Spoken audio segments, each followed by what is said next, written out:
Got a view from the White House. Not all of the presidents lived in the White House. George Washington oversaw its construction, but John Adams was the first person to move in, at which point it wasn't even complete. He once chopped down a cherry tree. This story is a well-known fable, but there's no record of it actually happening. Jefferson stayed up to write a declaration late at night. Thomas Jefferson was not the sole writer of the Declaration of Independence. He did write the first draft, but it was amended by John Adams and Benjamin Franklin. Also, the Declaration of Independence was ratified 25 years before Jefferson took office. So he and his wife had a great big fight, and she made him sleep on the couch all night. This may be a funny image, but in actuality, this most likely didn't happen. In fact, around that time, Jefferson's wife was severely ill after miscarrying. James Madison never had a son. True, he never had a son of his own, but he did gain one through marriage. And it's Andrew Jackson's, but he kicked. That's not quite how it happened. Andrew Jackson actually got more votes than John Quincy Adams in the 1824 elections, but neither of them gained a majority, so the president was picked by the House of Representatives, and controversially, they picked John Quincy Adams. Zachary Taylor liked to smoke. His breath killed friends whenever he spoke.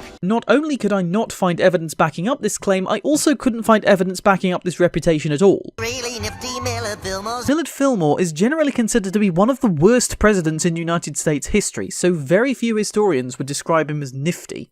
Young and fierce was Franklin Pierce. Franklin Pierce was only really young by presidential standards, being inaugurated at age 49. And then the South started shooting cannons. But those cannons were not aimed at James Buchanan, who left office a month before the Civil War began. Kept the United States from shrinking, saved the ship of state from sinking. If this is meant to represent states, it'd be wrong. The Confederacy only ever held 11 states, so I guess they did the scores like this to make it seem closer. Which, by the way, it wasn't, because the Union held 23 states. One final note, 16 plus 15 equals 31. In 1861, there were 34 states across the Union and the Confederacy, and during the war that number grew to 36 as West Virginia and Nevada were admitted to the Union.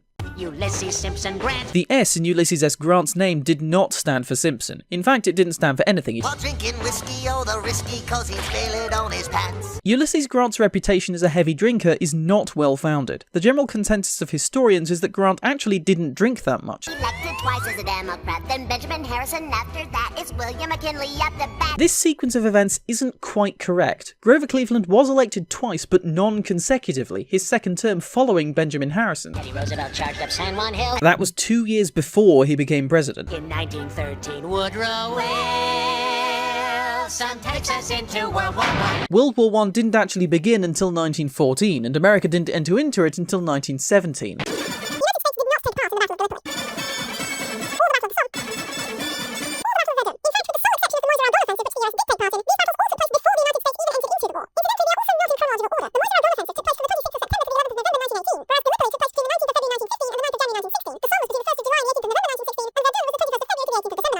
Calvin Coolidge, he does fine. Calvin Coolidge didn't exactly do fine. The consensus seems to be that he did kind of meh. And then in 1929, the market crashes and we fight. It's Herbert Hoover's big debut. Herbert Hoover's term began before the 1929 market crash. Franklin Roosevelt, president who helped us win in World War II. Hitler's Germany was not the only enemy in World War II. The United States also declared war on Japan 3 days before they declared war on Germany, and Japan surrendered after Germany did. And Gerald Ford fell down a lot. This only happened once. Since this song airing, these people have been elected president. George W. Bush in 2001, Barack Obama in 2008, and Donald Trump in 2016. Caribbean. The Caribbean is not a nation. It's a region that approximately comprises the nations within the Caribbean Sea, as well as a few within the North Atlantic.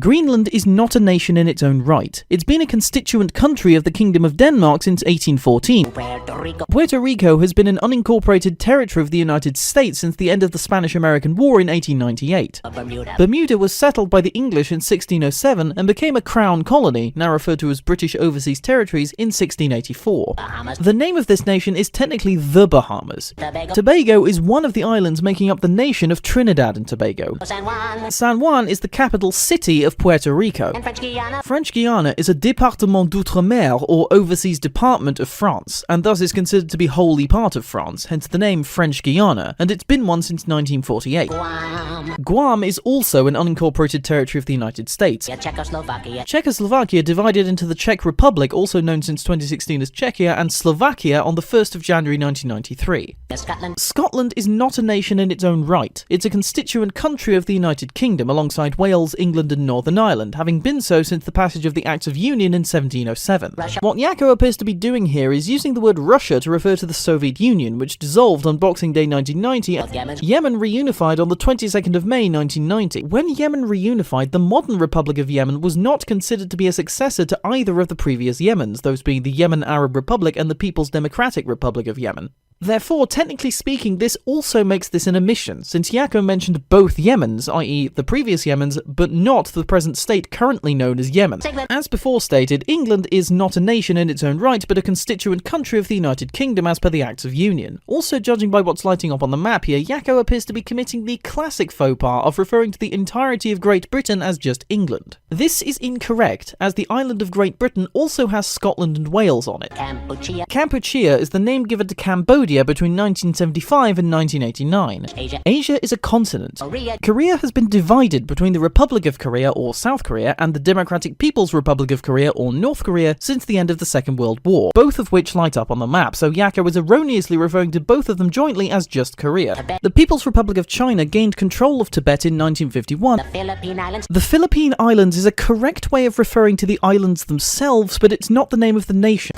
While the Republic of China has de facto independence, its own currency and government, it has very limited recognition. It is not a member of the United Nations. The nation Jaco is pointing to here is called Papua New Guinea. New Guinea is the name of the island on which it resides. Furthermore, as you can see from the map, Papua New Guinea only takes up half of the island of New Guinea, the other half being part of Indonesia.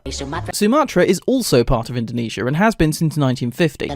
Borneo is the largest island in Asia but is not a nation in itself. In fact, it plays host to 3 nations, with the majority of the island being part of Indonesia and Malaysia controlling most of the northern area of the island, save for a small part which makes up the nation of Brunei. Swaziland is now known as Eswatini as of April 2018. This is the other nation that requires the indefinite article. Algiers is the capital city of Algeria. Dahomey is the name of a former kingdom which was located in the southern part of modern-day Benin between 1600 and 1904. The entire country now known as Benin became French Dahomey in 1904, then gained independence as the Republic of Dahomey in 1958 before becoming Benin in 1975. Zaire became the Democratic Republic of the Congo in 1997. Mayotte, more commonly known as Mayotte, was at the time of broadcast a French overseas collective. It is now, as of 2009, an overseas department of France like French Guiana. Technically, it's the Cayman Islands, and they're also not a nation. At the time of the song's release, Hong Kong was a British dependent territory, having been under their control since the mid-19th century. Hong Kong was later handed back over to China in 1997, and since then it has been a special administrative region of China. Abu Dhabi is one of the 7 United Arab Emirates, and it has been since the formation of the UAE in 1971. At the time of this song airing, Yugoslavia, as Jaco refers to it here, had dissolved, but Serbia and Montenegro had formed a union as the Federal Republic of Yugoslavia. Crete is an island belonging to Greece, having been so since 1913. Transylvania has been a region of Romania since 1918.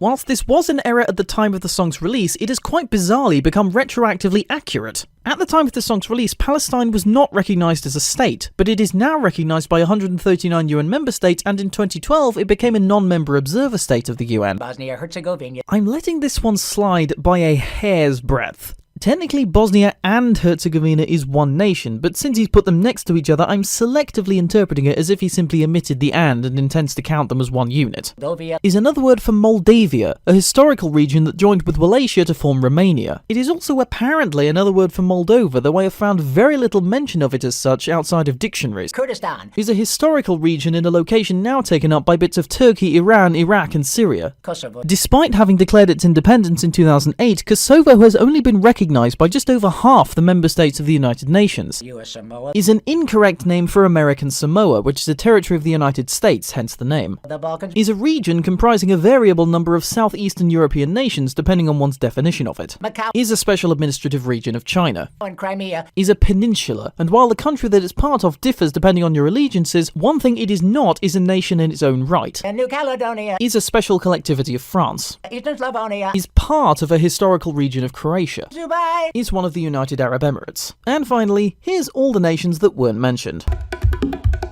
The Salmon Act 1986 was amended in 2009 and now refers not only to salmon but also trout, eels, lampreys, smelt and freshwater fish. Now I have to act suspiciously with it. The Act actually defines handling fish in suspicious circumstances as when someone handles a fish, i.e. receives, disposes of it, etc., at a time when he believes or it would be reasonable for him to suspect that a relevant offence has at any time been committed in relation to it. An example would be buying salmon you know or suspect to be stolen or caught illegally. So acting generally shifty with a salmon you bought completely legally does not constitute handling it in suspicious circumstances. Apparently it's illegal to gamble in a library. It is in fact completely legal to bet and gamble in a library. Something that apparently you're supposed to get your head cut off for. Whilst it is illegal to bear armour in Parliament, nowhere in the statute does it say that doing so shall be punishable by beheading specifically. The statute in question here is not referred to as the Parliament Act. You've got a bit of a sword, have you? No, it's plastic. The specific wording of the statute forbidding the bearing of armour 1313 states that people shall come to Parliament without all force and armour. So I doubt that wearing obviously fake armour would count as coming with all force and armour. The Metropolitan Police Act does indeed prohibit shaking rugs in any thoroughfare, but the before 8 AM exception extends only to doormats. And also can't wear an outrageous double ruff. This offence was created by an Elizabethan sumptuary law, most of which were repealed by James I, so it's highly unlikely to still be in force. Or be sockless within 100 yards of the Queen. This law is entirely apocryphal, and to my knowledge, no act has ever made an offence like this. Even if one did exist, it was probably a sumptuary law, and thus also most likely repealed by James I.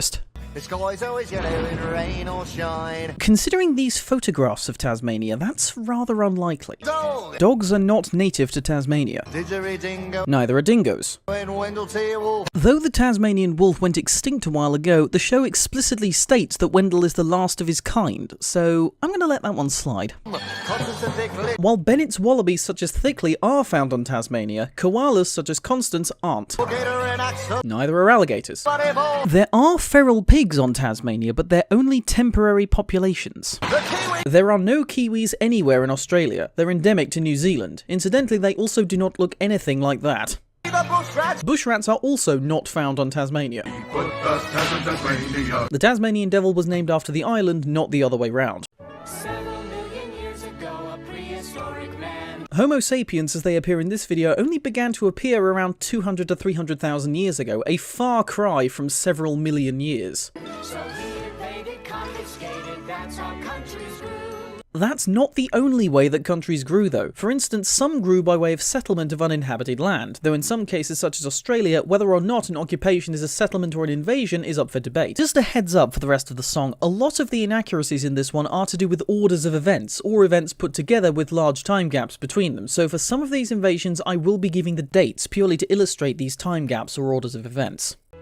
Egypt invaded the Syrians. I think this is referencing the Egyptian-Ottoman War, where Egypt fought against the Ottoman Empire for control of Greater Syria. This took place in 1831. Who invaded the Arab sheiks. I've got to be brutally honest, I cannot for the life of me work out which conflict this is referring to. The Arab sheiks is far too vague a term to pin it on any one nation or group thereof. Also, Arabia is not in itself a nation, making this even more difficult to pin down. Hannibal then invaded the Romans. The Second Punic War, one of 3 invasions of Rome by the Carthaginians, was fought between 218 and 201 BCE. That's a good 2 millennia before the Egyptian-Ottoman War. The Saxons invaded in Britain. Or rather, more specifically, the Anglo-Saxon, a collective term for various German and Danish tribes, the largest of which being the Angles, Saxons and Jutes. Therefore, labelling Britain as Angles land is not technically correct, since the Angles were part of the invading force. Also, not all of the Anglo-Saxons were there to invade. Some came peacefully, and others came to help the Britons fight off the invasion by the Picts and Scots from the north. Also note that this occurred in the early 5th century, starting around 410 CE. The Mongols invaded Japan. But not until the late 13th century, nearly 900 years after the Saxon invasion of Britain. Japan invaded Manchuria. But not until another 650 years after that in 1931. But not until another 49 years later in 1980. This entire next segment focuses entirely on what I'm assuming is Germany during World War II, and it should probably go without saying at this point that it's out of chronological order, so I'll just say the dates on which the named invasions occurred, unless there is actually an inaccuracy in the statement given. 10th of May 1940, March 15th 1939, so before France. Also, it was less invading the Czechs as a whole and more invading the rest of Czechoslovakia after the Sudetenland was ceded to Germany by the Munich Pact. The same day as France, 10th of May 1940. There are several things wrong with this blanket statement. North Africa is not a nation in itself, and various European powers were stationed in the various countries within it, and various battles between the Allies and Axis occurred within it, none of which could really be described as an invasion of North Africa as a whole by Nazi Germany, except maybe Rommel's offensives. Starting on April 6, 1941, with the German invasion of Greece and Yugoslavia. I believe this is referring to Operation Felix, which was a proposed invasion of Gibraltar, which in World War II was, and still is at the time of this video's release, under British control. June the 22nd, 1941, September 1st, 1939, April 9th, 1940, again the same day as the French. This was planned but never happened, with battles in Britain being limited to air battles. The same day as Norway. And while we're here, here's the correct timeline for this segment of the song. This has happened many times, but since the show is illustrating it with Napoleon, we'll assume that they're talking about Napoleon's attempted invasion of Britain, which, as implied by the word attempted, was not successful. Also, at that point, Britain wasn't just the English. Britain at that point was made up of England, Scotland, Ireland, and Wales. This also happened several times, all long before Napoleon's invasion of Britain. That was less an invasion, more a religious war between two factions in France. Or rather, as they were known at that point, the USSR. Also, this happened in 1979. I'm assuming this refers to the Battle of Little Bighorn, which wasn't so much in itself an invasion as much as it was Custer and his men getting steamrolled by the Sioux and Cheyenne. Also, this happened in 1876, 103 years before the Russians invaded the Afghans. Actually, it was the Spanish Armada that was going after the English with a view to invade England in 1588. In 1532, about 56 years before they attempted to invade Britain. This is a common feature in mythology, but it's a matter of considerable debate as to whether or not it actually happened. And they are still fighting, with the conflict beginning possibly as early as the 11th century and violence still occurring as late as 1992. Also, I would hesitate to describe this as an invasion, purely because it's not entirely certain how it all started. While the Hatfield-McCoy feud was a very, very famous feud, it doesn't really constitute an invasion. I'm gonna be honest, I also don't know which conflict this is referring to, but since it's Israel doing the attacking here, judging by the arrow, I'm going to assume it was the Six-Day War of 1967, taking the Arab states to be the nation then called the United Arab Republic. This conflict saw not only Egypt being attacked by the Israeli forces, but also Syria and Jordan. In 1519, nearly 4 centuries later in 1898, this has actually already been mentioned in the song as the Spanish invading Peru. Also, it took place long before San Juan Hill at about 1532. In 1809. In 1806, before Austria. Also, that's not the Prussian flag, that's the Russian one. That wasn't the Russian flag, that was the Turkish one.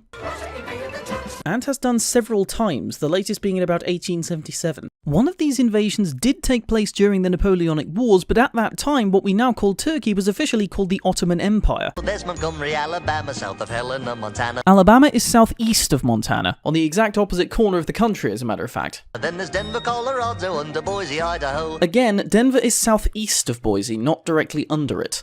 Texas has Austin, then we go north to Massachusetts, Boston. Boston is more east-northeast of Austin than directly north of it. And Washington, D.C. The District of Columbia is not a state. Trenton's in New Jersey, north of Jefferson, Missouri. Again, Trenton is decidedly further east of Jefferson than it is north. And here is Providence, Rhode Island, next to Dover, Delaware. It's a bit of a stretch to describe Delaware and Rhode Island as being next to each other, considering that they're 3 states apart, those states being New Jersey, New York, and Connecticut. Concord, New Hampshire, just a quick jaunt to Montpelier, which is up in Vermont. But that's only if you consider nearly 2 hours at least by car, according to Google, a quick jaunt.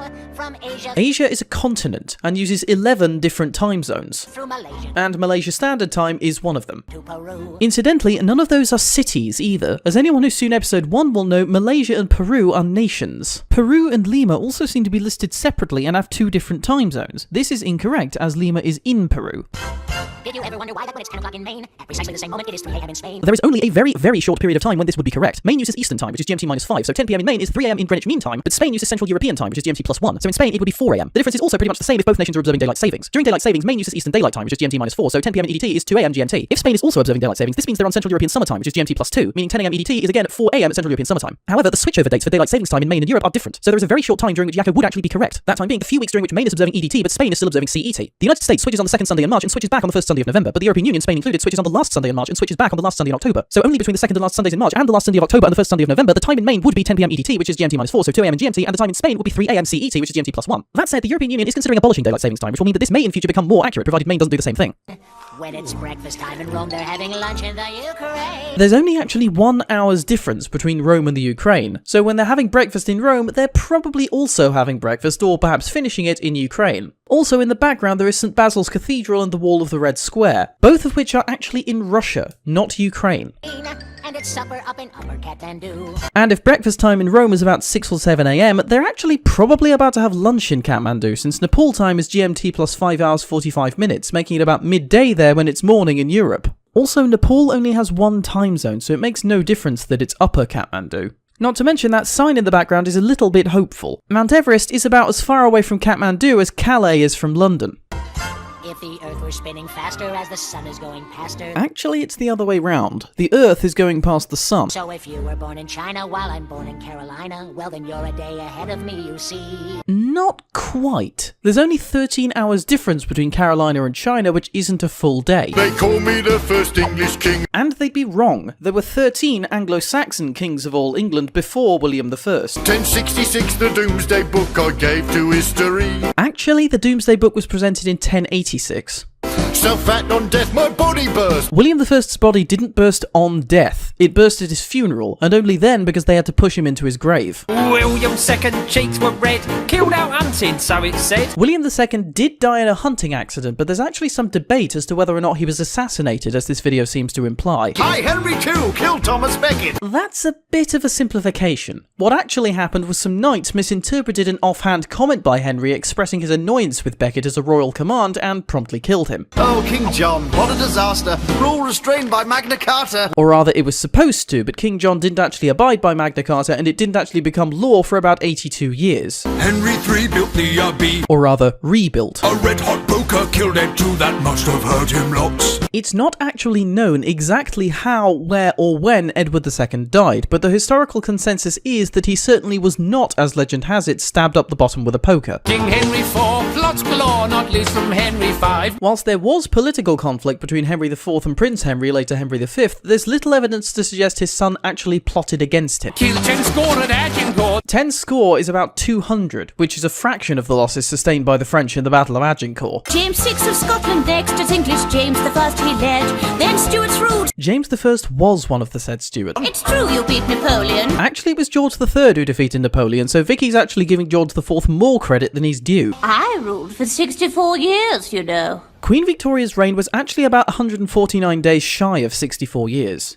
And that's all the inaccuracies there too, but there's one more thing to mention. As before stated, this song fails to mention the 13 Anglo-Saxon kings of all England, as well as Lady Jane Grey, who was de facto Queen of England for 9 days in 1553. The song also claims that all the monarchs are English kings and queens. In fact, after the passing of the Acts of Union, they were kings and queens of Great Britain and later the United Kingdom, and thereby also the kings and queens of Scotland and Wales too.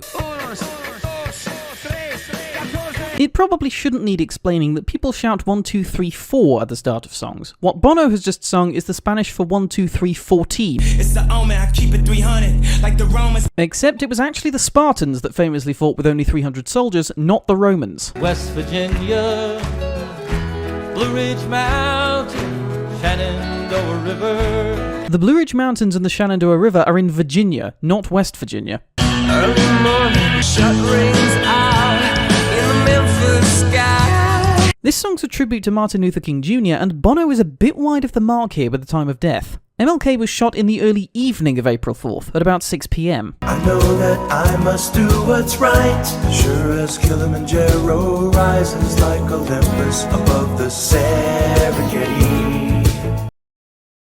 Kilimanjaro rises like Olympus is doing it a bit of a disservice, since Kilimanjaro is actually more than twice the height of Olympus. Secondly, Mount Kilimanjaro is nearly 200 miles away from the Serengeti Plain, so it'd be a stretch to say it rises above the Serengeti. The sun is a mass of incandescent gas. On this one, They Might Be Giants actually corrected themselves in a subsequent song. The sun is a miasma of incandescent plasma.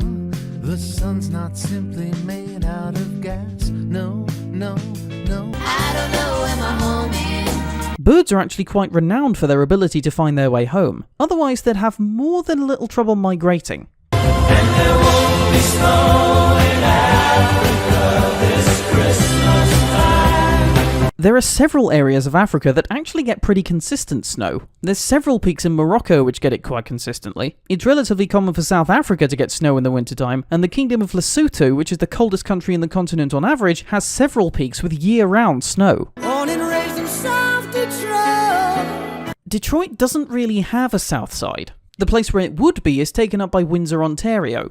Can't accept that it's over, and I will block the door like a goalie tending the net in the third quarter of a tight game rivalry. I think Ben Gibbard is mixing up his sports here. A lot of sports that have goalies don't have quarters, and a lot of sports that have quarters don't have goalies. The only games he could possibly be talking about are lacrosse and water polo, which I don't think is the image he was going for. Plus, if he has an entire quarter left to play, then he shouldn't really need to worry too much if the game's tied. Massachusetts. It's the 14th biggest state. In terms of size, this is completely wrong. Massachusetts is actually the 5th smallest state by land area. It was right in terms of population at the time of its release, but in 2019 it went down to the 15th largest. It's a melting pot, my friend. Massachusetts. So many cultures hand in hand. A study by Wallet Hub found that in terms of cultural diversity overall, Massachusetts was actually kind of average, ranking only about 19th out of 50 states. It was also pretty average in terms of racial and ethnic diversity, ranking about 25th.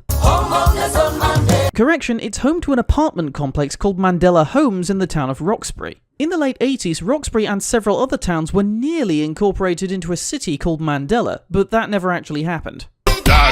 Female sharks in general tend to be a lot larger than the males, so mummy shark should be a whole lot larger than daddy shark. Grandma shark. There's a couple of things wrong here. First of all, sharks have indeterminate growth, so they never actually stop growing, meaning a grandma shark would actually be far larger than its children. Also, as QI elf James Harkin noted, female greatback sharks don't reach maturity until age 30, and the average lifespan is about 70, so it's quite unlikely there would be a grandma shark at all. Thanks to overfishing, it's also unlikely there would be a grandpa shark at all. Except the only ones that would actually be able to do any hunting are the mummy and daddy shark, because they're the only ones here depicted as having teeth. This is in itself an inaccuracy, because sharks don't lose all their teeth with age. There's 104 days of summer vacation. 104 days is a heck of a long summer vacation. The school year in the United States is about 180 weekdays total, so for a summer vacation to be this long, the school year would have to effectively be non-stop from September to July with no other holidays at all, which if I remember rightly isn't actually possible because certain holidays are state mandated in the USA. Discovering something that doesn't exist. That statement self-negates and is therefore impossible. Locating Frankenstein's brain. It's over here. Frankenstein is the name of the doctor who created the monster, not the monster himself. Greetings. The dates shown here on screen are a little bit off. Stalin's career as General Secretary of the USSR began in 1922, not 1928, and the position was actually abolished in 1952, leaving him as merely the chairman of the Council of Ministers until his death in 1953. Big Brother plots that would make Orwell blush. Actually, Stalin's brand of totalitarianism is exactly what Orwell was criticizing in 1984, so it's less that Stalin's plots would make Orwell blush and more like they were what Orwell used as inspiration for 1984 alongside Nazism, but the song seems to be implying that they came after the writing of 1984, which would be wrong because 1984 was released in 1949, long after the vast majority of Stalin's plots. When the Germans head for Moscow and the weather's vile. The Russian weather wasn't the sole factor in the failure of Operation Barbarossa. Other factors include the speed at which the USSR could put out new troop reserves, infighting between Hitler and his advisors, and of course the Soviet counterattack. I simply look on as they all freeze to death, and that really makes me smile. It would probably be a stretch to say that Stalin just sat and watched. Operation Barbarossa was initially very successful for the Germans, and Stalin was very shaken by the German declaration of war, to the point that he actually locked himself in his dacha for 2 days. Though admittedly there are some historians who believe that this was actually intentional so as to test his government's loyalty. feasting like island monsters live on rations. First off, and probably most obviously, that's not how you pronounce the word rations. Secondly, and more importantly, in the USSR, there wouldn't actually be any serfs. Tsar Alexander II abolished Russian serfdom in 1861, and following the Russian Revolution, the USSR became communist, under which there are also no serfs. All down the streets of Berlin. Stalin actually died 7 years before the building of the Berlin Wall began. He sailed with 5 ships to find the East Indies. The aim of Magellan's voyage was not to find the East Indies. The location of the East Indies was already known to him, and at that point the specific part that Magellan was looking for to find a quicker westward route to the Spice Islands so they could be more easily exploited. Starting your journey with hardly a care. It'd be a bit of a stretch to say that he started his journey with hardly a care, since he'd invested a whole lot of time and effort into getting approval for the journey, even going as far as renouncing his Portuguese citizenship after the King of Portugal repeatedly refused him support. You'll find the East Indies, you just don't know where. Quite on the contrary, he knew exactly where the East Indies are. As stated before, he was trying to find a westward route to them. It's the East Indies at last! Hey, that's Argentina! Magellan did not mistake Argentina for the East Indies, and incidentally, the country of Argentina did not even exist at the time. What actually happened was he anchored for the winter in a natural port in what is now Argentina, naming it Puerto San Julian in the process. Magellan got cranky and chopped down the mast. I couldn't find anything in my research to suggest that this anecdote was true in any way, so I'm assuming it's not. You'll find the East Indies, you just don't know where. A great storm arose in the mighty Pacific. The 5 little ships were diminished to 3. But this was not caused by a storm in the Pacific. The Santiago was shipwrecked off Puerto San Julian while on a scouting run, and the San Antonio decided to bugger off back to Spain partway into what's now known as the Strait of Magellan. Incidentally, Magellan also named the Pacific Ocean as such because of how comparatively placid it seemed, far from the stormy weather depicted here. Hey, that's Chile! This didn't happen either. He did not find Chile, he found what is now known as the Strait of Magellan, in what is now Chilean waters. You'll find the East Indies, you just don't know where. It took them 5 months, but they crossed the Pacific. Actually, Magellan's Pacific crossing took about 99 days, which is about 1 3/4 months shy of 5 months. Yes, that's the East Indies! Hey, I think that's Guam. There are 3 problems with this part. Firstly, broadly, there's an argument to say that Wacko's incorrect to imply that Guam is not part of the East Indies, since Guam was actually later considered to be part of the Spanish East Indies after the colonization of the Marianas by Spain a century later. Secondly, Magellan didn't mistake Guam for his final destination either, he merely stopped there to resupply. Thirdly, I also suspect that it wouldn't have been called Guam at the time, since Magellan's landing is the first documentation of Guam's existence. Magellan himself named the entire archipelago the Islas de los Ladrones. A side note as well, where exactly in what's now known as the Marianas Magellan actually landed is a matter of some debate. Some believe he may have actually landed on Saipan, not Guam. You'll find the East Indies, you just don't know where.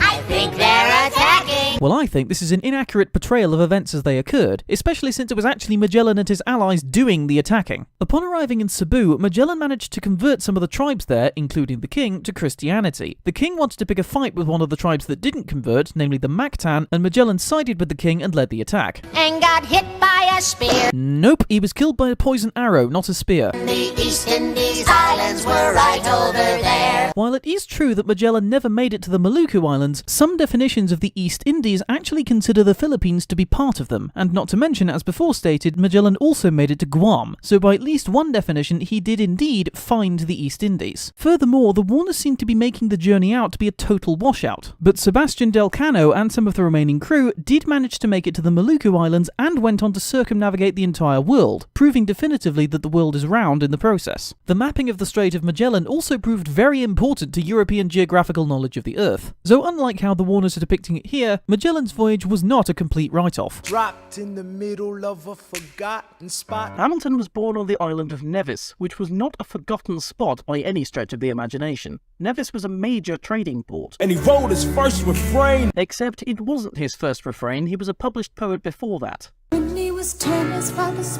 Ron Chernow notes that Hamilton, when applying for Princeton College, and indeed King's College later, may have altered his birth year so as to appear younger and thus more appealing as a potential student. Therefore, any mention of Hamilton's age may here be inaccurate. Full of it, debt-ridden At least we presume, since all we have, and all Alexander had to go on, is the fact that after he left to collect a debt and never returned, he didn't send his mother Rachel any money to support them. 2 years later, see Alex and his mother bedridden. Rachel Fawcett contracted yellow fever in 1768. 3 years after Hamilton was allegedly 10, at least according to the birth date used by Ron Chernow. And Alex got better. He didn't really get better. He suffered from kidney ailments as a result of his treatment. But his mother went quick.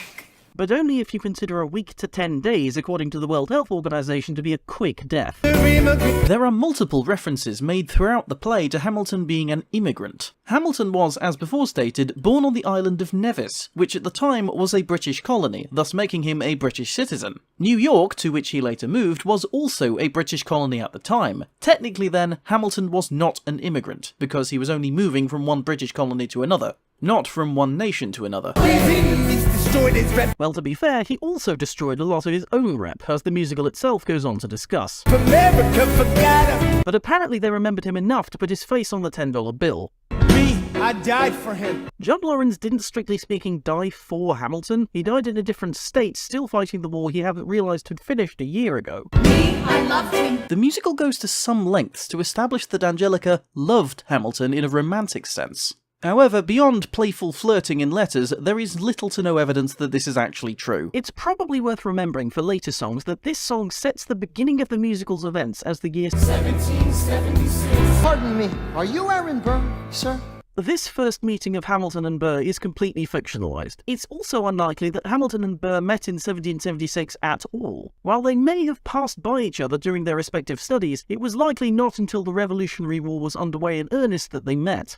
Princeton College was not called Princeton College at that time. It was called the College of New Jersey. I may have punched him. It's a blur, sir. He handles the financials. You punched the Burr, sir? Lin-Manuel Miranda admits that this anecdote was fudged for the sake of a rhyme. In any case, Hamilton is not thought to have been a particularly violent person, so it's highly unlikely he'd punch anyone, let alone the bursar of the College of New Jersey. So how'd you do it? How'd you graduate so fast?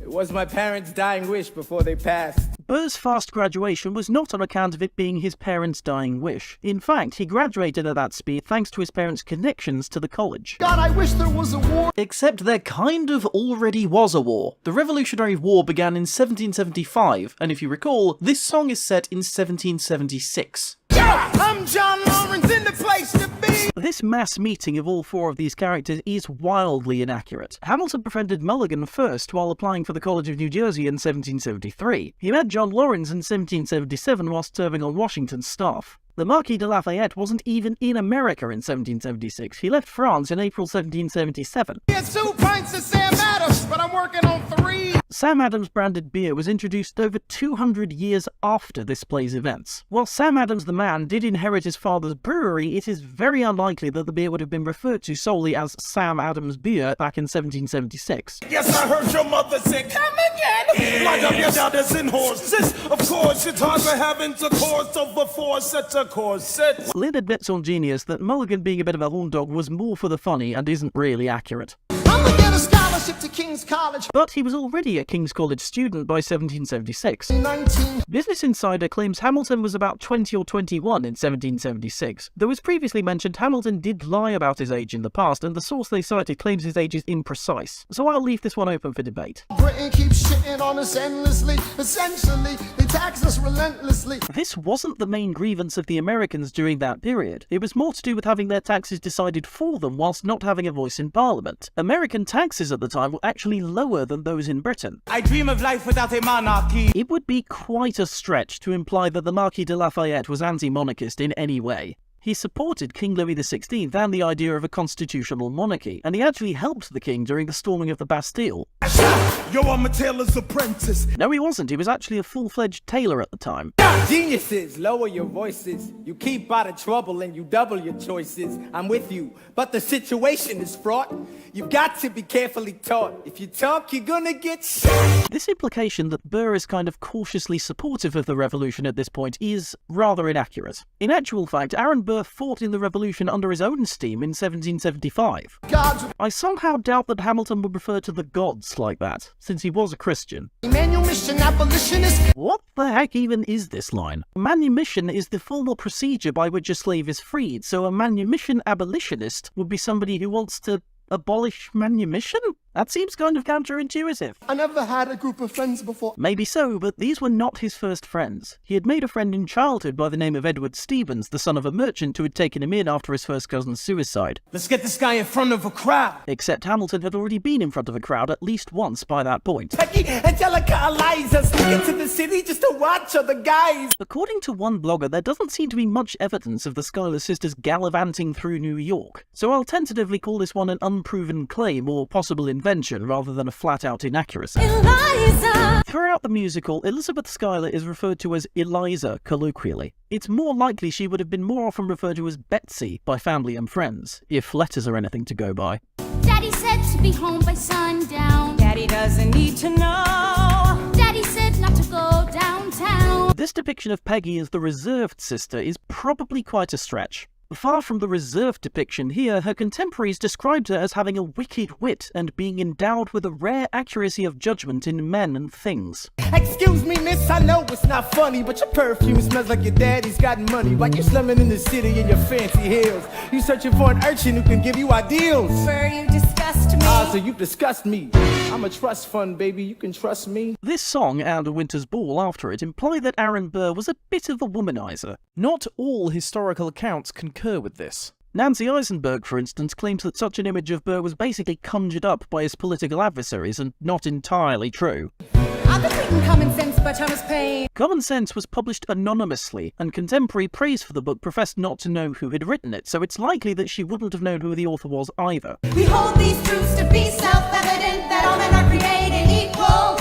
And when I meet Thomas Jefferson, I will compel him to include women in the sequel. A statement such as this would likely have been downright radical in the late 18th century. At that point, feminism was a fledgling movement, and it wouldn't be until 1792, over a decade after this song takes place, that Mary Wollstonecraft's A Vindication of the Rights of Women, often seen as the first feminist manifesto, would be published. Hear ye, hear ye! My name is Samuel Seabury, and I present free thoughts on the proceedings of the Continental Congress. There are 4 things wrong with Farmer Refuted. First of all, this entire exchange happened between 1774 and 1775, 1 to 2 years before the musical's established start date of 1776. Secondly, Samuel Seabury did not present his free thoughts on the proceedings of the Continental Congress in public. He published them as a pamphlet in 1774. Not to mention, he also didn't publish them under his own name. He published them under the pseudonym A.W. Farmer, hence the name Farmer Refuted. Yeah, he'd have you all unravel at the sound of screams, but the revolution is coming. The have-nots are gonna win this. It's hard to listen to you with a straight face. Hamilton also did not respond publicly. He first published a full vindication of measures of Congress in 1774, then the Farmer Refuted in 1775.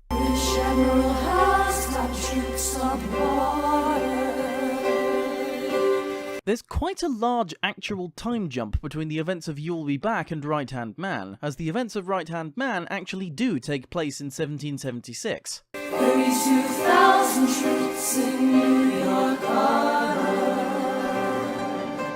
The actual number of troops that the British landed seems to vary depending on who you ask. Battlefields.org claims 20,000, Britannica claims 30,000, and Mount Vernon.org claims the musical's 32,000. Major General. The Bards of Penzance reference, while tactful, actually understates George Washington's rank. Washington was a general, which is 2 ranks above a major general. Yo, let's steal the cannons! The musical simplifies the historical chronology here. Hamilton and Mulligan stole the British cannons in August 1775, not during the Battle of Brooklyn in 1776. Hamilton and his artillery company saw battle at the tail end of the British conquest of New York City, in the Battle of White Plains. Your Excellency, you wanted to see me?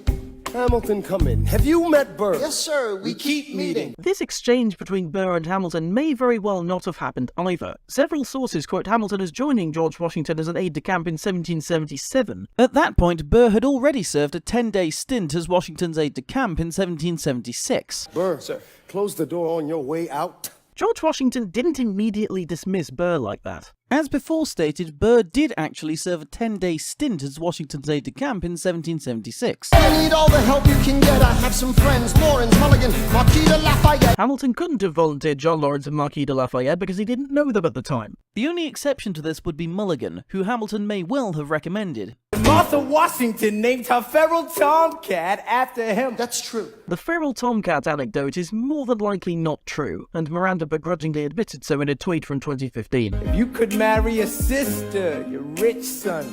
Is it a question of if, Burr, or which one? Except by that point he kind of already had his eyes firmly fixed on Elizabeth Schuyler. In fact, he had already met Elizabeth in 1777 and was a regular visitor to her aunt's home where she was staying. I have never been the type to try and grab the spotlight. This is a pretty contentious line. According to Ron Chernow, Elizabeth Schuyler's contemporaries described her as, for instance, being energetic and having a strong character, and another source described her as being a lively person. We were at a revel with some rebels on a hot night. This may be me being slightly too nitpicky, but if it was a hot night, why is it described earlier as a winter's ball? If it was winter, it would be a pretty cold night, wouldn't it? Elizabeth Schuyler, it's a pleasure to meet you. Schuyler, My sister.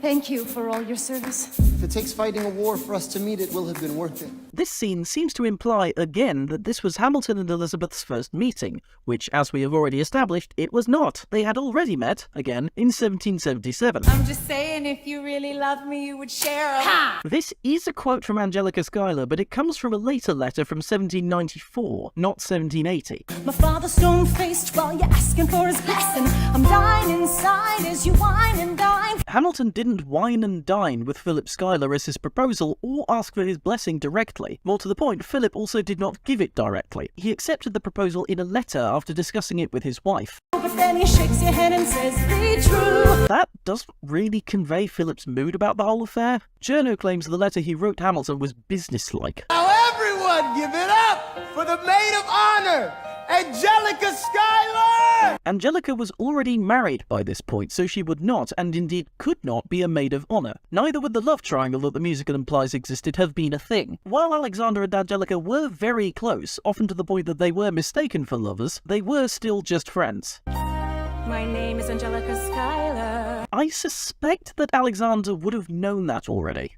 I don't have exact dates because trying to find them was an absolutely infuriating task, but between the Winter's Ball and his marriage to Elizabeth, Chernow claims Hamilton had already gotten to know the entire Schuyler family. I'm a girl in a world in which my only job is to marry rich. My father has no sons. Yes, he did. Lynn actually admits this one too, so no, it would not have fallen onto her shoulders to marry rich either. If Alexander can get married, there's hope for our ass after all. Again, the musical is fudging the order of events here. Hamilton was actually the last of his friends to be married. Mulligan, the Marquis de Lafayette, and John Lawrence were all already married by this point. Ignore them. Congrats to you, Lieutenant Colonel. Except this actually happened long before Hamilton's wedding. Don't engage, strike by night.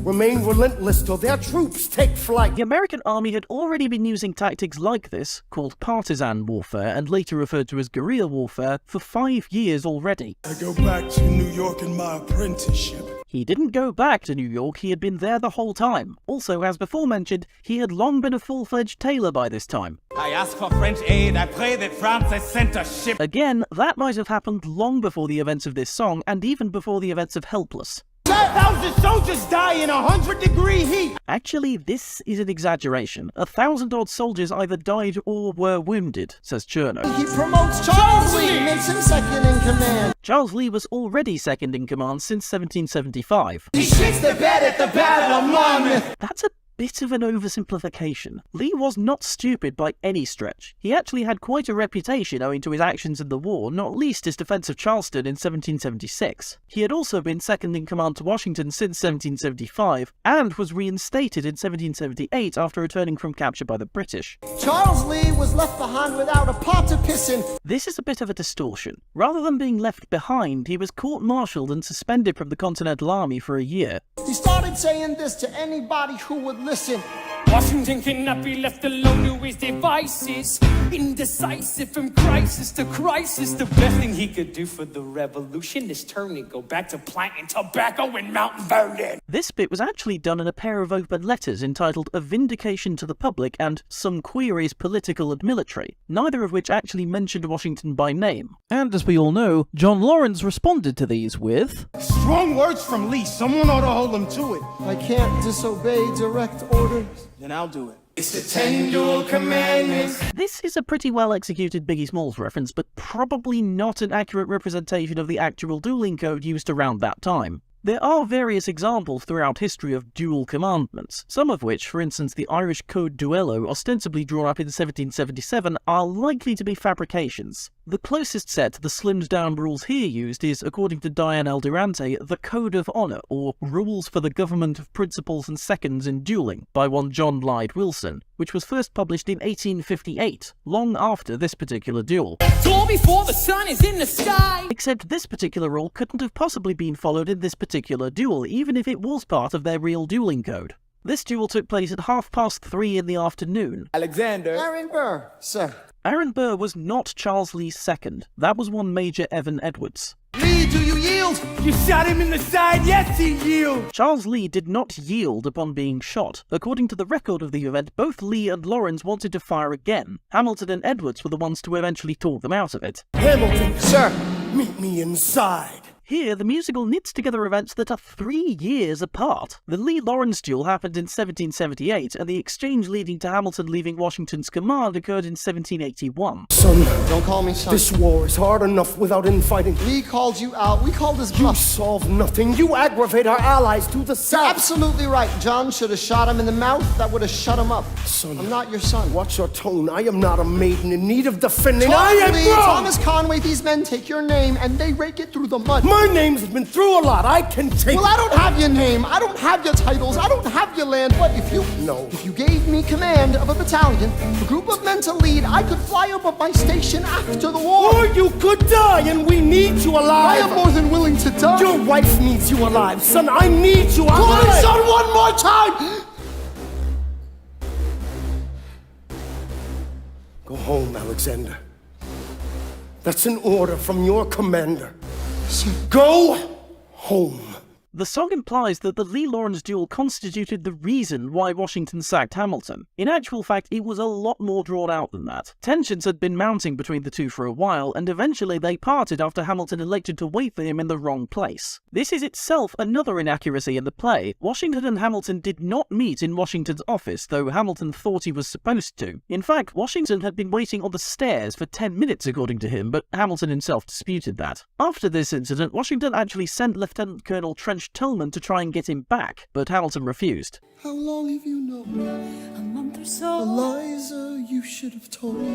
I wrote to the general a month ago. Given the typical gestation period of human beings, Philip may have been conceived after Hamilton resigned from his post. He was born in January of 1782, which means that he was probably conceived sometime in April of 1781, and Hamilton wrote to Philip Schuyler to inform him of his resignation from Washington's command in February of that year. In need of a shower. While technically the first shower was patented in England around 13 to 14 years before the events of this song, it didn't reach its current popularity in America until about the 1980s. Waving Betsy Ross's flag higher. The legend that Betsy Ross sewed the first American flag is almost certainly a total fabrication. It didn't even first appear until 1870, over 3 decades after Betsy Ross's death, and was spurious even then. An immigrant. Much like Hamilton, Lafayette wasn't technically an immigrant because he didn't migrate to America. He returned to France to provide supplies for the Americans, and then returned to France again after the war was over. This actually happened in 1779, a couple of years before the events of this song, and what he was actually going to get is explained in the very next line. Come back with more guns and ships. For this to succeed, there is someone else we need. I know. Lafayette did not recommend Hamilton to Washington for the charge at Yorktown. He actually recommended Lieutenant Colonel Jean-Joseph Sourbadet de Gimat for that position. Washington himself then overruled Lafayette and appointed Hamilton himself. Lawrence is in South Carolina. No, he isn't. He was right there at Yorktown alongside Hamilton. Lynn actually admitted that he fudged this one on purpose to make the story flow better. They're singing. The soldier singing "The World Turned Upside Down" is apocryphal. There's no actual sources to say that they did. I'm so blue. I thought that we made an arrangement when you went away. You were mine to subdue.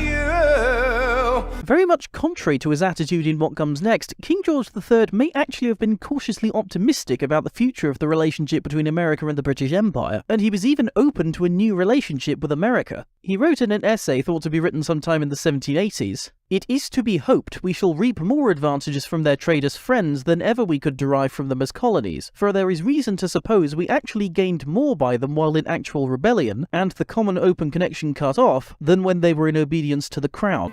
From his father. On Tuesday the 27th, my son was killed in a gunfight against British troops retreating from South Carolina. I think this is probably some kind of guesswork on Lynn's part. We don't actually know how Hamilton learned of the death of John Lawrence, and of 3 known letters sent to Hamilton by John's father, Henry, 2, one of which is lost, were sent in 1779, 3 years before his death, and the last 3 years after that, in 1785. Even though we started at the very same time. This is probably the most nitpicky accuracy I'm going to point out in this entire video. They did not start at the very same time, they merely started in close temporal proximity to one another. Hamilton, sit down. A client Levy Weeks is innocent. The Levi Weeks trial occurred over 1799 and 1800, long after the events this song covers. Alexander. Aaron Burr, sir. Well, it's the middle of the night. Can we confer, sir? Is this a legal matter? Yes, and it's important to me. What do you need? Burr, you're a better lawyer than me. Okay. I know I talk too much. I'm abrasive. You're incredible in court.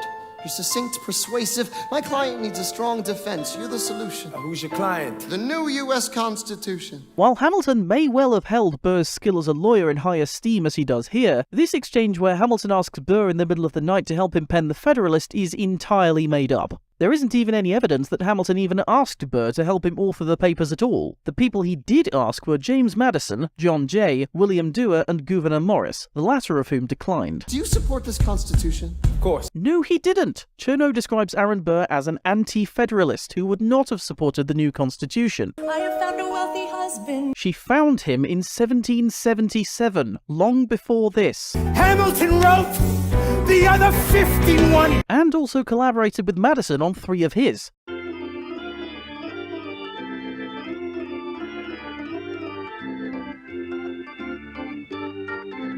1789. I guess I basically missed the late 80s. The song seems to imply that Jefferson had been absent for pretty much the entirety of the events of the Revolutionary War. In fact, he left after the end of the war in 1784. So to be fair, he had missed a bit, but not as much as this song implies. Hamilton's new financial plan is nothing less than government control. It would be pretty difficult to say that of James Madison, given that he and Hamilton had not long prior collaborated on the Federalist. Mr. Jefferson, Alexander Hamilton. Hamilton and Jefferson had actually met once before, some years prior in 1783, while they were serving on the Continental Congress. Ladies and gentlemen, you could have been anywhere in the world tonight, but you're here with us in New York City. Are you ready for a cabinet meeting? The earliest evidence of there having been a cabinet meeting under George Washington is from 1791. That's a year or two after the events of this song. The issue on the table, Secretary Hamilton's plan to assume state debt and establish a national bank. The events of this song are stated to take place in 1789. But Hamilton didn't propose the establishment of the Bank of the United States until 1790. Also, much like Farmer refuted, the discussions depicted here would have actually been done in writing rather than in person. Secretary Jefferson, you have the floor, sir. It was actually James Madison who spearheaded a lot of the debate on the assumption of state debt, not Jefferson. Jefferson didn't even assume office until early in 1790. Ow, but Hamilton forgets. His plan would have the government assume states' debts. Now place your bets as to who that benefits. The very seat of government where Hamilton sits. Not true. Look, when Britain taxed our tea, we got frisky. Imagine what's gonna happen when you try to tax our whiskey. The creation of a national bank, the assumption of state debts, and the whiskey tax were discussed in real life in 3 separate debates. This song seems to condense all three of those debates into one big debate, which is weird because two of these debates didn't really begin to heat up until after the Compromise of 1790, which the musical places later on in the chronology. My name is Philip. I am a poet. I wrote this poem just to show it. And I just turned 9. You could write rhymes, but you can't write mine. What? I practice French and play piano with my mother. I have a sister, but I want a little brother. By age 9, Philip Hamilton already had a little brother. 2, in fact. One named after his father, and another named James. My daddy's trying to start America's bank. The only evidence we actually have of Philip Hamilton's writing is a single letter from about 1797, so him being a poet like this at age 9 is likely some kind of conjecture. It was not Elizabeth Schuyler who suggested the Hamiltons come to Albany in mid-1791. Philip Schuyler Sr. invited them. My dearest Alexander, you must get through to Jefferson. Sit down with them and compromise. Don't stop till you agree. The events of this song took place after the Compromise of 1790, so why is Angelica saying this whole bit about getting through to Jefferson now? Oh, I noticed a comma in the middle of a phrase. It changed the meaning. Did you intend this?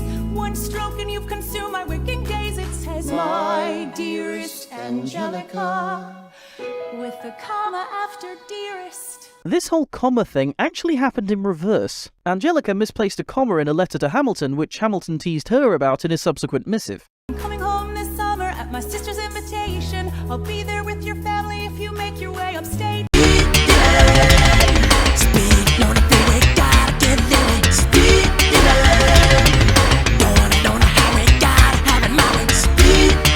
Alexander, come downstairs. Angelica's arriving today. Angelica's visit to America in this song seems to be made up. A letter from Hamilton dated November 1791 suggests that she was in Europe at the time this song took place. I know you are a man of honor. Typically in the musical, Maria Reynolds is portrayed by the same actress as Peggy, who is typically an actress with black or brown hair. The problem with this being that Maria Reynolds was very much blonde. A month into this endeavor, I received a letter from a Mr. James Reynolds, even better. The first letter from James Reynolds actually came on the 15th of December, which is considerably more than a month after Hamilton began his affair with Maria Reynolds.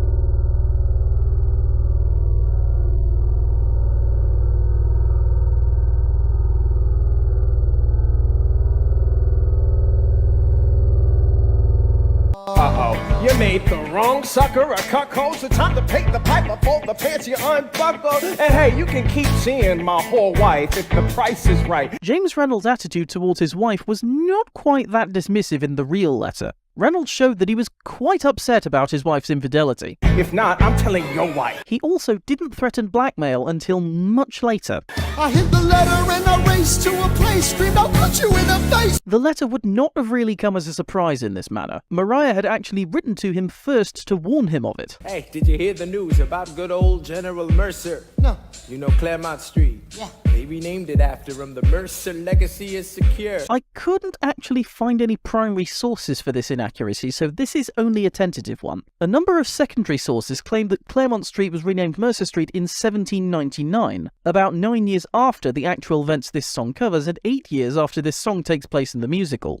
Two Virginians and an immigrant walk into a room diametrically opposed foes. They emerge with a compromise, having opened doors that were previously closed. As previously stated, the events of this song take place in 1790, hence why it's called the Compromise of 1790, meaning it's out of place in the chronology. War hero Philip Schuyler loses Senate seat to young upstart Aaron Burr. I'm relatively certain that this song is just sort of bringing up a few events that happened around this time rather than portraying any actual gathering of the family. Democratic Republican? The Democratic Republicans weren't officially called that until 1798. Before then, they were just the Republicans. Remember, my decision on this This matter is not subject to congressional approval. Yes, it is. Article 1, Section 8 of the US Constitution straight up says that Congress has the right to declare war and raise armies. Only a promise that we'd lend a hand and stand with them if they fought against oppressors. And revolution is messy, but now is the time to stand. Stand with our brothers as they fight against tyranny. According to Jefferson himself, he was not only not the first to speak on the matter, but that he knew from the outset what the outcome would be simply from the wording of the invitation to the meeting. So it's probably not all too likely that he was as explosive as he is in this song. Democratic Republicans! Again, the Democratic Republicans weren't called that yet. They were still just the Republicans at this point. Thomas Jefferson resigned this morning.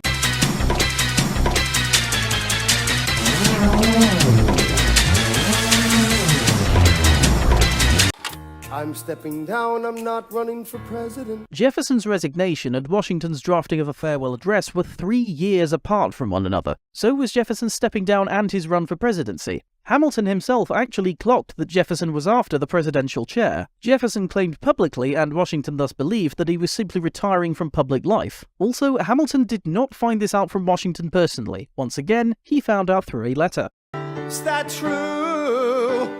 I wasn't aware that was something a person could do. Except he absolutely would have known. In fact, after losing the war, he nearly did it himself. Allegedly, King George spent more headspace dealing with the Prince of Wales' unhappy marriage around that time than with George Washington's successor. Creator of the Coast Guard. What Hamilton founded was not the Coast Guard, but the Revenue Marine, which later became the Revenue Cutter Service. The Coast Guard wasn't formed until 1915, when the Revenue Cutter Service was merged with the Life Saving Service. Adam fires Hamilton. He couldn't have fired Hamilton because Hamilton had resigned already in 1795. Almost $1,000 paid in different amounts to Mr. James Reynolds. Hamilton actually ended up paying Reynolds more than $1,000. $1,000 was the initial payment Hamilton made, followed by several $30 to $40 installments thereafter. You are uniquely situated by virtue of your position. No virtue is not word applied to this situation. Seek financial gain straight from a sacred mission. And the evidence suggests we engage in speculation. Little think the beginning of government fun. I can almost see the headline your career is done. I hope you think the money for the government done. Yeah, that's one right back where you come from. You don't even know what you're asking me to come from. I don't have nothing. I don't have to tell you anything at all. Unless if I can prove that I never broke the law, do you promise not to tell another soul what you saw? No one else was in the room where it happened.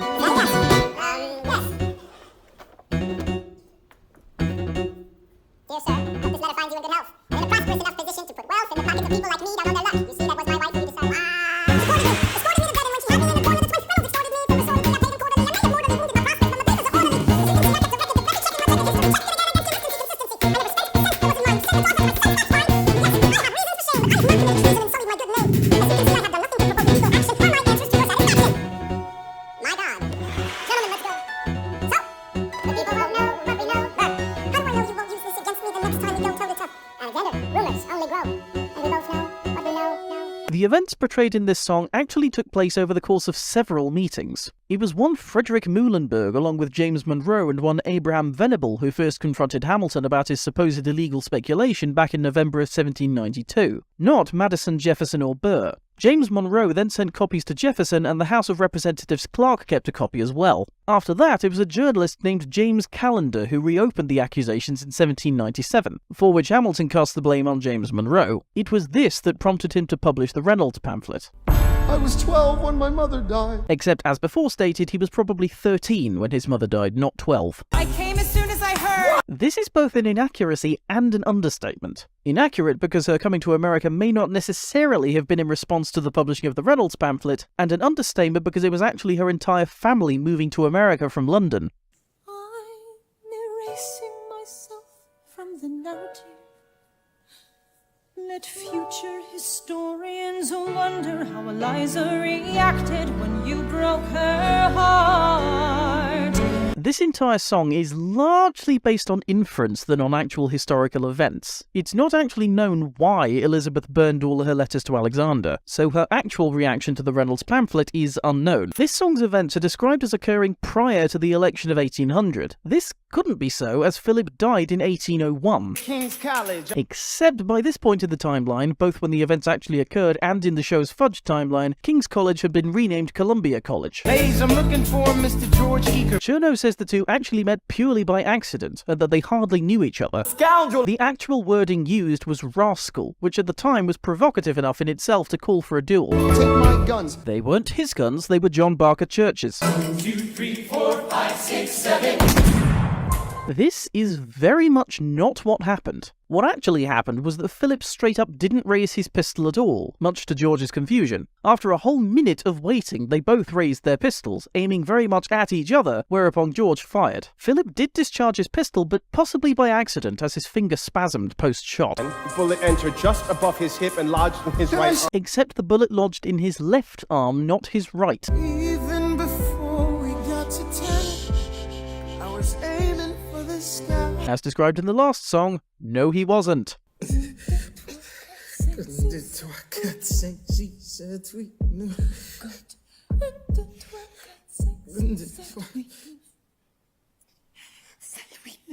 He didn't die as quickly as the musical seems to imply. Philip died the following morning. Once again, the events of this song took place in 1802, after the election of 1800. And I pray that never used to happen before. Technically, this isn't true. He was staunchly religious in his childhood in the West Indies. The election of 1800. Oh, there it is, about 3 songs and 2 years too late. So now I'm facing Aaron Burr with his own faction. The song seems to imply that Jefferson and Burr were actively running against each other. What was actually occurring here was that Jefferson and Burr were running mates. Jefferson and Burr were running against John Adams and his running mate Charles Cotesworth Pinckney. It's 1800, ladies, tell your husbands, vote for Burr! Except there was no popular vote at that time, so it wasn't the populace that decided the vote at all, it was all the Electoral College. Not to mention, Burr didn't even start to entertain the idea of becoming president at all until he became tied with Jefferson and the vote went to the representatives. I don't like Adams. Well, he's gonna lose. That's just a fetus. The libretto for Hamilton describes this line as being sung by a female voter. This is anachronistic, as female suffrage wasn't a thing in the USA until about 1920. Dear Mr. Hamilton, your fellow Federalists would like to know how you'll be voting. Except Hamilton wouldn't be voting since he didn't have a seat in Congress or the Electoral College.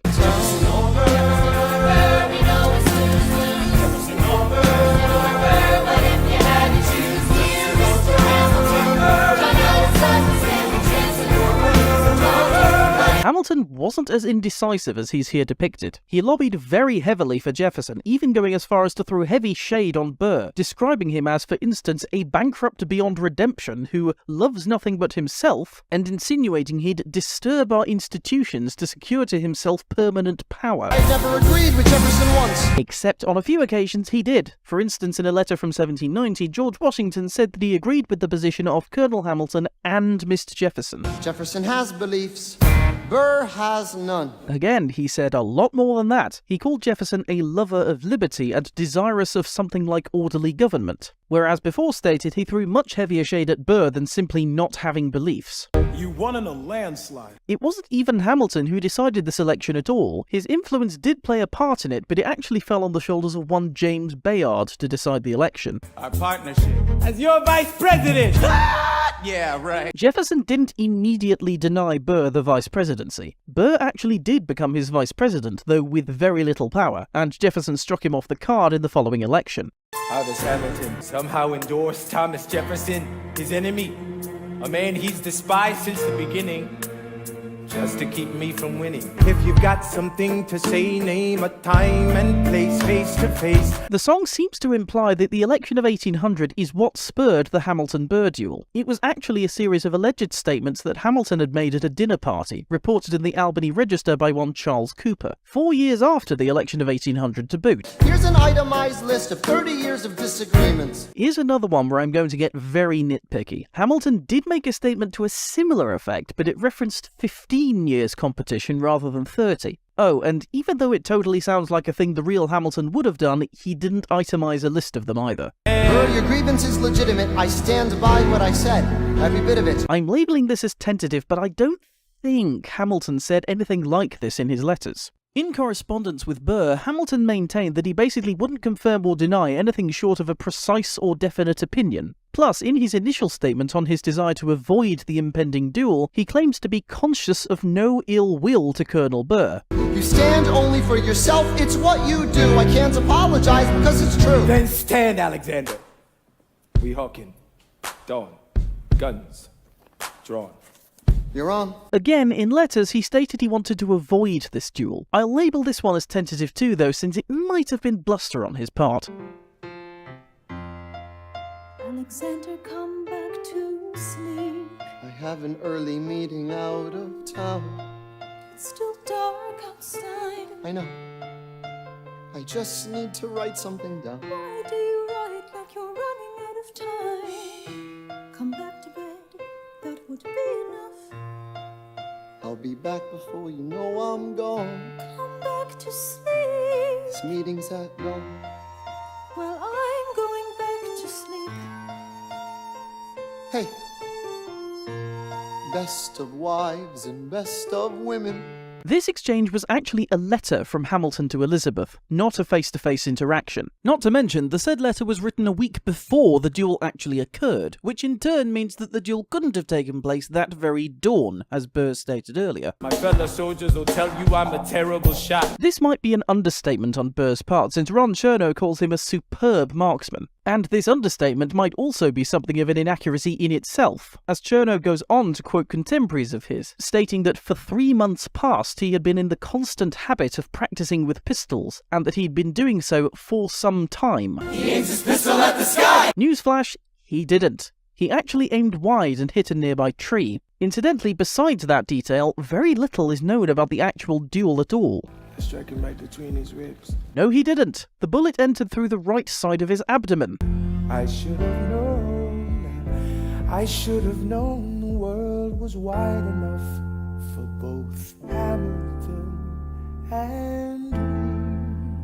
Burr might not have been quite this regret-filled immediately after the duel. According to at least 2 sources, the first thing he did was go back to New York and have breakfast. 1896 Red Flag Act. The name of this act is not the Red Flag Act 1896. The actual name of the act is the Locomotives on Roads Act 1865. The Red Flag Act is just a nickname. It's a legal offence for any self-propelled machine. The act also does not specify self-propelled machines. It says locomotives, including vehicles propelled by steam or any other than animal power. To travel faster than 4 miles an hour. Moreover, this act isn't even in force anymore. 1896 is in fact the year it was repealed, and the speed limit raised to 14 miles per hour by the Locomotives on Highways Act of that year. The Road Traffic Act of 1932 then raised it again to 30. Why not use a self-propelled machine they may well have been using the time this law was written?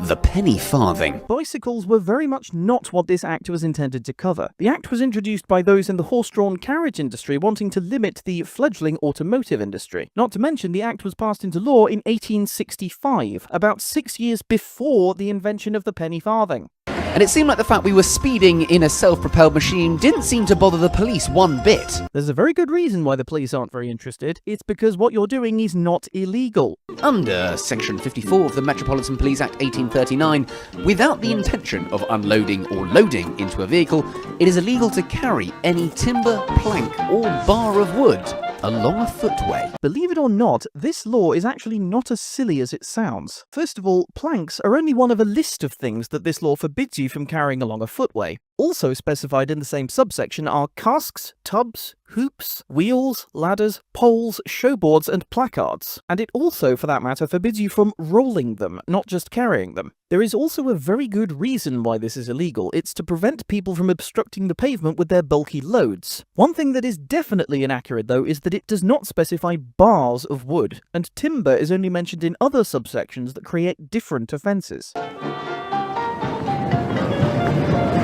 Come on, boy. What Max is doing here is dragging the plank of wood behind him, which arguably this particular law doesn't actually prohibit, since it doesn't specifically prohibit dragging it behind you on a string. Whether some other law prohibits dragging things along the pavement with a string is beyond my current research capabilities. Under the 1904 Postal Services Act. In my research, I could not find a Postal Services Act of 1904. The law which Max is referring to here is in fact found in the Post Office Act 1908, so I haven't the foggiest idea where he got 1904 from. It's against the law to distract and interfere with a postal worker. Here Max has got the wording wrong. The wording of the law is not distracting and or interfering with a postal worker, it is willfully obstructing an officer of the post office in the execution of his duty, or obstructing the course of business of a post office.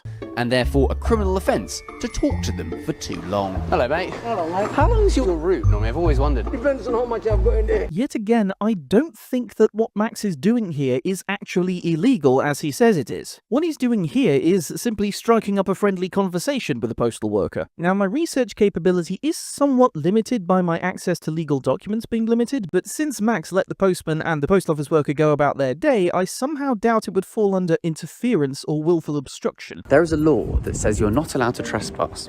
That makes total sense. Unless you are climbing a tree to point at a fish. Again, Max is here leaving out details to make this law seem weirder than it is. First of all, this is a bylaw which applies only to Cornwall. Secondly, it only applies to hewers and bulkers, to wit people who pointed towards schools of fish so that fishing boats could catch them. And 3, that bylaw is intended to cover cliffs, not trees. I must also point out, this bylaw is incredibly old. So old, in fact, that the only references I could actually find to it were second-hand. The very earliest reference I could find to this bylaw was in a newspaper from the 19th century. So I would have said that Max is technically doing something illegal here, were it not for... Now, please remember, Alex is a friend of mine that I knew would be okay with me doing this, so don't go around trying this yourself. If Alex was okay with Max being on his property, then it wouldn't be trespass, because he then has an implied license to be on that property. Not to mention, I also discovered... Trespass. Trespass isn't even in itself a criminal offence, it's a civil one, so it's only illegal in specific scenarios, such as aggravated trespass. Je suis quite pissed. This is probably going to be the most tenuous inaccuracy I've ever pointed out, but are you really in charge of the cow if you have a sober friend there with you who is clearly in control of the situation? Not to mention, it doesn't really matter, because the Licensing Act also prohibits you from being drunk in a public place at all. Recklessly flying a kite. That's 1-0, Max. Flying a kite in public is only illegal if it causes annoyance to inhabitants or passengers. It's illegal to bring a snail on a train without a ticket. My knowledge of the French legal system is somewhat limited, but from what I could gather, this particular law doesn't specifically cover snails. It's much more broad than that, applying to any animal that weighs less than 6 kilograms. So while a snail technically falls under that, it's not really what the law was supposed to be targeting. If you're carrying onions on the street, you legally have right of way. I tried my very best with the resources I had, and for the life of me, I could not find any source for this bit about carrying onions in Paris. Until somebody in the comments section can point out the very specific law which says exactly that, I'm going to chalk this one up to either misunderstanding of another law or complete fabrication. Hereby swear in this very field today. New name, Oh, how do you spell Napoleon? Yeah, that's right. It's illegal to name a pig Napoleon. The factoid that French law makes it illegal to name your pet pig Napoleon is completely false, as is the claim that it's in the Code Civil. There was a law from 1881 that made it illegal to be rude about the president, but that law does not specifically talk about naming pigs anything in particular, let alone Napoleon. Speaking of whom, that law only refers to current heads of state, not past ones, and it was also struck down in 2013 to boot. It's illegal to feed the pigeons bread. The Act itself is not what makes feeding the pigeons illegal. The Act gives the Greater London Authority the power to make bylaws, and it's those bylaws that make pigeon feeding illegal. Now, the Town Police Clauses Act of 1947 states that it's illegal to hang your clothes in public. The wording is not in public, the wording is across any street. And for the record, it also defines street as road, square, court, alley, and thoroughfare or public passage, and other parts of the Act specify footways. Is if I stop a cattle on the street for the purpose of cleaning, that's not legal. This is yet another law where I couldn't actually find any evidence of it actually existing, and believe me, I did try. And since UK common law states that if something is law, it will be found in our books, we can assume that in the absence of any evidence to the contrary, that this law does not actually exist at all.